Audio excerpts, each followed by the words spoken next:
उनका अधिपति भगवान विष्णु। मैंने तीनों लोक लिए और तीनों लोकों के अधिपति को दे दिए। बदले में जो मुझे मिलेगा उसकी कल्पना आप नहीं कर सकते हो। बदले में क्या मिला?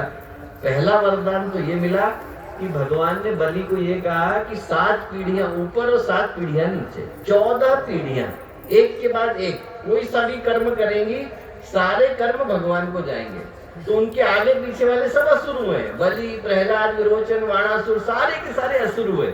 पर भगवान ने कहा कि 14 की 14 पीढ़ियां वो कोई सा भी कर्म करे सीधे वैकुंठ को जाएंगे। अब आप जरा सोचो, एक युग में एक बार वैकुंठ का द्वार खुलता है और भगवान ने वो द्वार अकेले बलि के लिए 14 बार खोल दिया। 14 के 14 बार खुलेगा, इससे बड़ा सौदा हो सकता है क्या? दूसरा क्या मिला? ये कहा कि भैया तेरा नाम लेकर के कोई भी मुझे पुकारेगा तो मुझे वहां पर आना पड़ेगा। अब आप सोचो, नोटरी के कागज पर व्यक्ति लिखता है, सरकार के सामने लिखता है, कोर्ट में लिखता है, सीसीटीवी के सामने बैठ करके लिखता है, तब भी मुकर जाता है। हमने तो लिखा ही नहीं था। यहाँ पर बलि को वो शक्ति दे दी भगवान ने कि बलि का नाम लेकर के कोई भगवान को पुकारेगा तो भगवान को वहां आना पड़ेगा। ये न बद्दो बलि राजा दानवेंद्रो महाबला ते नत्वाम प्रतिबद्धनामि रक्षे माचल बाचल। जब हम कहते हैं बलि का नाम लिया और पुकारा तो भगवान को आना पड़ता है। ये किसके कारण? भगवान के साथ सौदे के कारण। दोस्तों, आज दीप्यज्ञ कह रहा है कि हमें किसी और के साथ सौदा नहीं करना है, हमें भगवान के साथ सौदा करना है, हमें गुरुदेव के साथ सौदा करना है। हम यहाँ पर वो सौदा करने के लिए आए हैं जिसमें हमारी जीवन की अंतिम सांसें सब कुछ चली जाती है, तो भी हम भगवान से कुछ न कुछ खास ही लेकर के जाते हैं। केवट ने सौदा किया था, यही आपकी धरती पर केवट ने सौदा किया था। तो क्या सौदा किया था? इससे बढ़कर के सौदा दूसरा नहीं हो सकता। भगवान आए और केवट से कहा कि भैया पार करा दे। केवट ने बिना संकोच के पार कराया। पार कराने के बाद भगवान के पास देने को कुछ था ही नहीं। भगवान ने कहा अंगूठी दे देते। तो उतराई में मुद्रिका देनी, उतराई के बदले में अंगूठी देंगे, ऐसा दिया। केवट क्या बोले? मुद्रिका नहीं लूंगा, अंगूठी नहीं लूंगा। इतना सस्ता सौदे वाला नहीं हूं कि मैं आपकी अंगूठी ले लूं। मुद्रिका नहीं लूंगा राम। तुम आए, हम घाट उतारे, आप हमारे दरवाजे पर आए, हमने घाट पार कराया। हम आएंगे घाट तुम्हारे, कल जब मरेंगे तो आपके घाट पहुंचेंगे, तब तुम पार कराना राम। सिर्फ आपने हमने आपको पार करा दिया, हमें सौभाग्य मिला। अब कल जब हम आपके दरवाजे पर आकर के खड़े होंगे तो आप हमें पार करा देना। इससे बढ़कर के दूसरा सौभाग्य नहीं हो सकता। हम यही गुरुदेव से कह रहे हैं।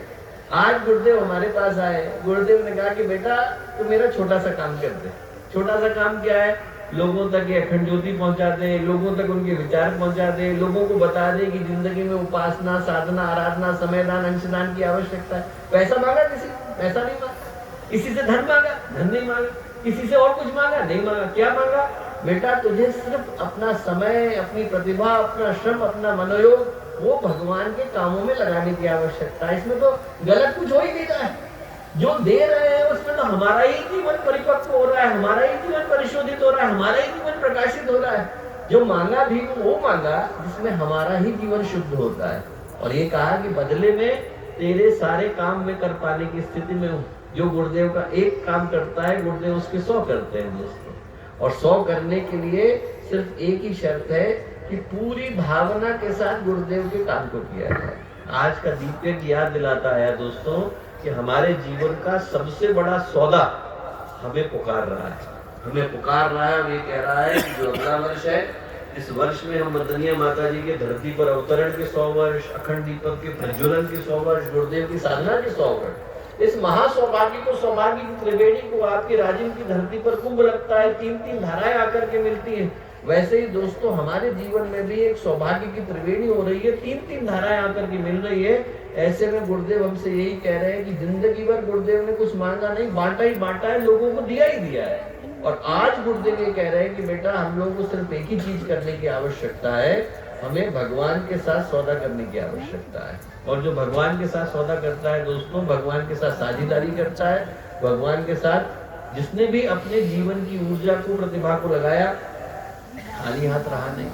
आज तक कोई रहा नहीं है, आगे कोई रहने वाला नहीं है। गुरुदेव हम लोग छोटे थे तो कहानी सुनाते थे कि एक राजा था, जंगल में गया और करते करते भटक गया, वो जंगल में दूर चला गया। अब उसको 2-3 दिन हो गए भटकता रहा, भूखा प्यासा